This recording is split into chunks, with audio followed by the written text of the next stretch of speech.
Welcome, everyone, to the Science of Peace podcast. I'm your host, Yogi Chris, PhD. If you're catching this anywhere, you should subscribe to whatever platform you're viewing this on. Share it. Also, this is going to be a really good episode.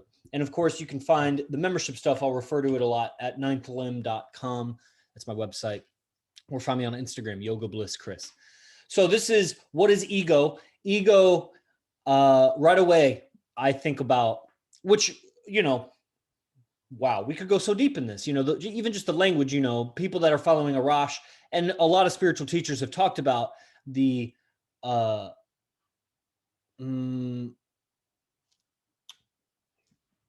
of almost just how the word I, the letter and the word I, it points to something as if it's a thing, but it's not a thing. I is not a thing. But I feel, I this, I that, I am, we use it flagrantly. And it's no wonder that we identify with all the things that we say I, that come after I. And after years and years and years and years and years and years and years, and even being told what you are, you ever talk to yourself in yous? Like you should blah, blah. Like, have you ever tried to talk something out, like a game plan or strategy, and you use the word you to refer to yourself? I and you both refer to you because when, as a kid growing up, a lot of times you weren't referred to as your name every time you were told to do something. You were referred to as you. If you've ever taught a dog its name, it takes time before it recognizes its name. We were probably recognizing you before we recognized our name. And then, how much we've used the word I and self-talk, I and you versus our own name. Like, and just think how strongly you're identified with your name. If somebody said your name in a crowd, you identify with that name. Now you're identified. Now here's the trip of it is everybody's identified with the same words, I and you. We all have really the same name. That those words are even stronger our names than our names. To our neurology, anyway, on paper, not, but So ego, what's ego? I mean, how deep do you want to go? First of all, ego is a sophist weapon that pseudo philosophers will use to try to suppress your communication by saying it's ego. Rewind and re-listen to that sentence. So that aside, like ego, let's just call ego mind.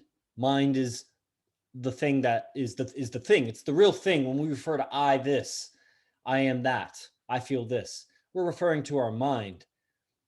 I am experiencing my mind, but the one talking is the mind. So that's why we're going for like having a clear mind so that we can purely express ourself. Because anything that's in the mind as we're expressing, that gets expressed in it too. It gets colored. And language, imagine how sophisticated language is. So many words, like 400,000 words in the English dictionary. Most people, you'd be surprised, you actually know like 25 to 40,000 words. And you regularly use a 2 or 3,000. Some people know more or less, right? But there's like 440, whatever. It keeps growing as the languages of the world get assimilated. Cultures die out, but some of their words are taken. The language grows. We get more sophisticated, invent new things. We get new words and things and combine new words and whatever. And then on top of that, we have sentences and grammar where not only do we have 400,000 defined conditions, we can put them together in infinite ways to describe whatever we want. It's only limited by our awareness and our, abilities. And even still, how primitive is our language?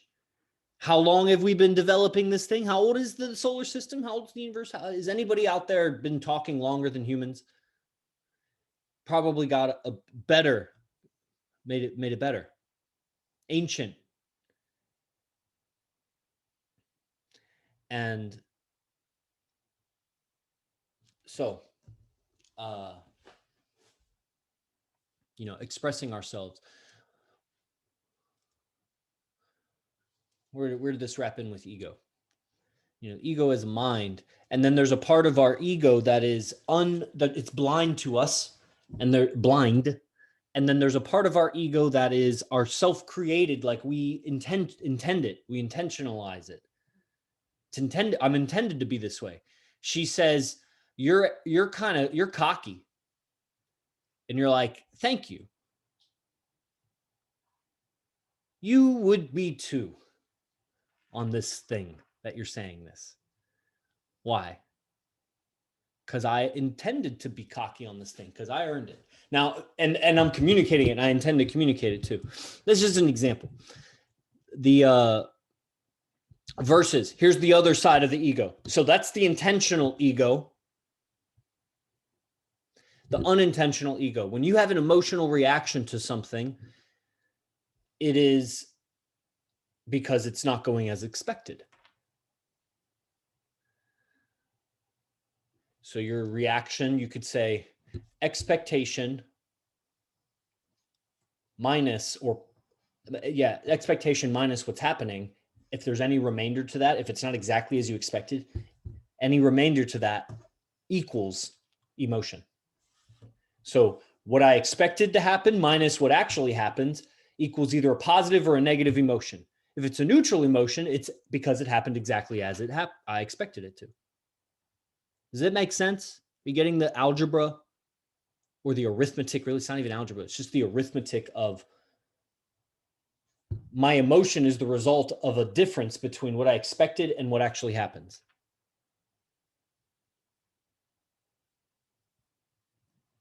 Right? That's a clue that I had ego, because why was my expectation different than what happened?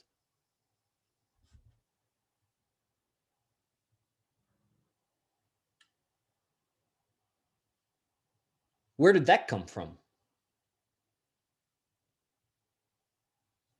So that invisible expectation that results in an emotion or a resistance to life is ego.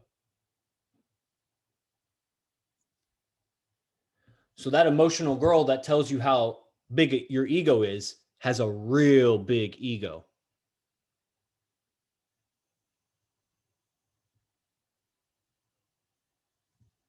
You get it? The energy, emotion is energy. Energy in motion, emotion. Energy is mass. E equals mc squared. Mass times velocity of speed of light squared. That's what C represents. Velocity of speed of light in a vacuum. 300,000 meters per second. No, sorry. 300 million meters per second. 300,000 kilometers per second. 300 million meters per second. Meters, 3 feet. Squared times the mass in kilograms, I think, is the energy. Joules or BTUs or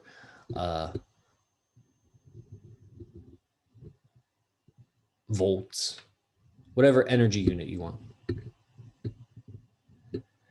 Emotion is definitely a neurological experience. And you see, the energy of the world, the energies of the world are not all made equal.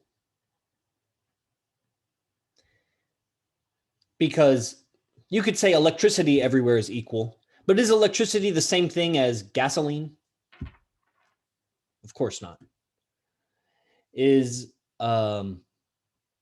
electricity on the outlet the same thing as electricity in a battery? Well, they're both electricity, but one has a different utility. So, and one is a higher technology because one came after the other.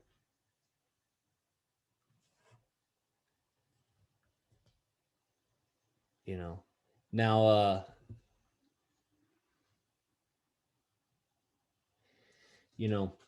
the effect that you can create on the world is the judge of how potent your energy is.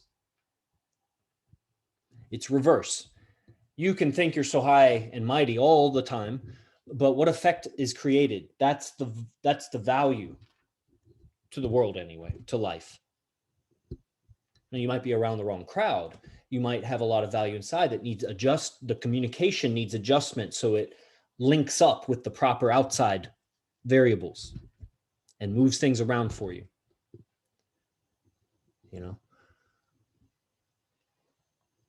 And in the pursuit, as you go through things, there'll be resistances, that's ego. And there'll be design where you create yourself to fit what you want and use your resistances to help fuel. Oh, I was going into masses energy. So the energy you feel inside, this is a electrical chemical energy experience. To experience in the physical body is a kind of energy. Let's say the metabolism, you might eat a cow or part of a cow. That cow was alive too. It had metabolism. It had neurological signals. You know, cows can feel pain. They even have memory. The cow cried over its dead calf or something, or its dead mom or whatever, or remembered its mate over like 2 years of being separated. You can look up these videos. Like that's some kind of neurological pattern is definitely remembered, and there's good feelings or good hormones or whatever. Like we're pretty similar mammals and things like that. And you could see this in, you know, a wolf too, or a dog. On down the food chain, you could see there is an energy signal, an energy expression of pain and pleasure. Down to the most primitive, you know, deep sea life, oxytopamine, serotonin, you know, this in lobsters, this core experiment of lobsters that like, you know, between the alpha would have a lot of serotonin and all of the competitors would have a lot of oxytopamine. And it makes sense because the competitors need to take risk and not respond so much to pain. That would be like oxy stuff. And then serotonin needs to express confidence and feeling good. You know, that's what magic mushrooms would do or something. Serotonin or anything working out would give a euphoria. It's serotonin, you know, sex, serotonin. So that's alpha quality is serotonin. Aggressive risk-taking quality, but alpha, that's oxy. That would be the competitors. And, you know, this pain, pleasure.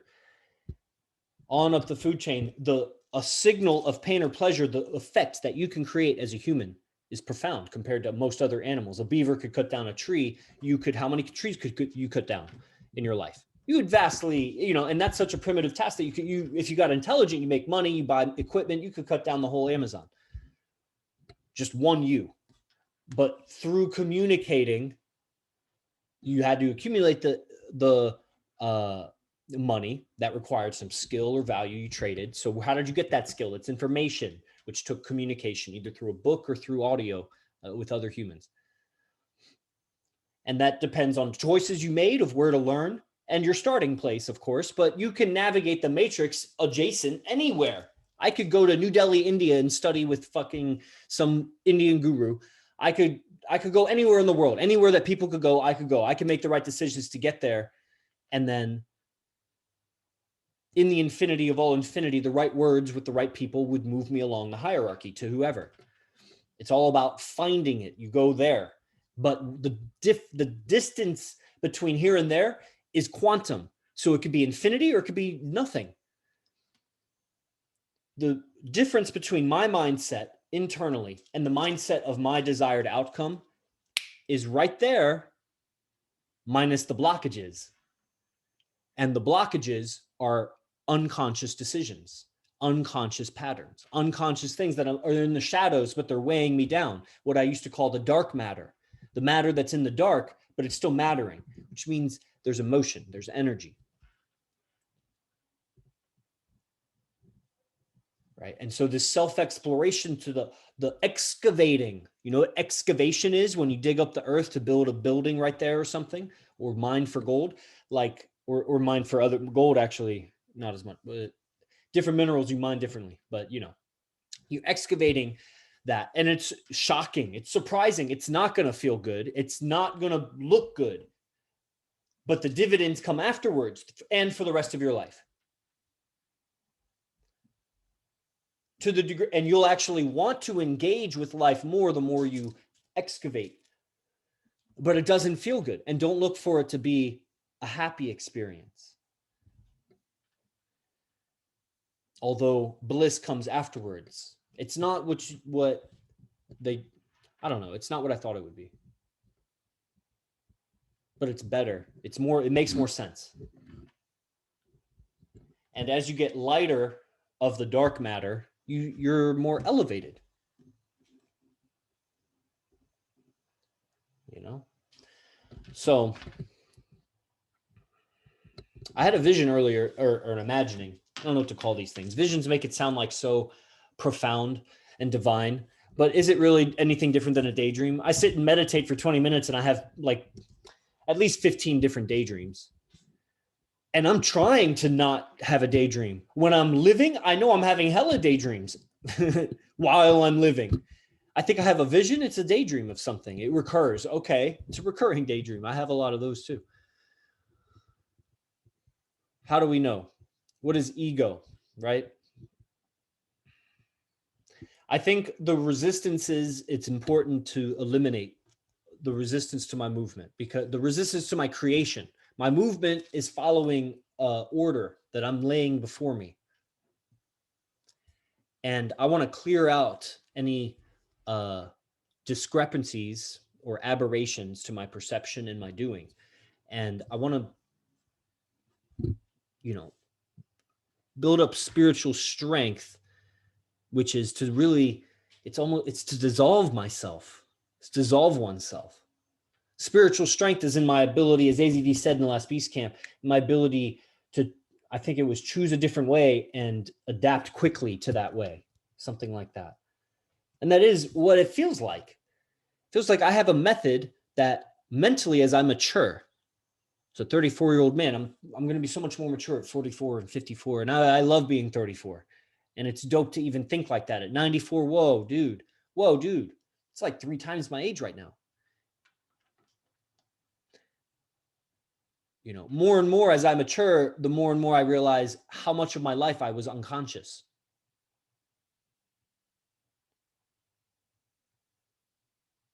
So now I'm digging for all the riches of perception while I engage with life. There's the game of life and there's the internal. So this is what the silent flute is. This is what I wish to teach everybody. There are systems and methods, and that's what we do there. So that's at ninthlimb.com. I'll end the recording here and take any questions. We got live audience comments also. We can unmute, but I'll end the recording and play a song and take a quick break, and then we'll come back. So to everybody online and on the recording, feel free to leave, of course. From me to you, namaste.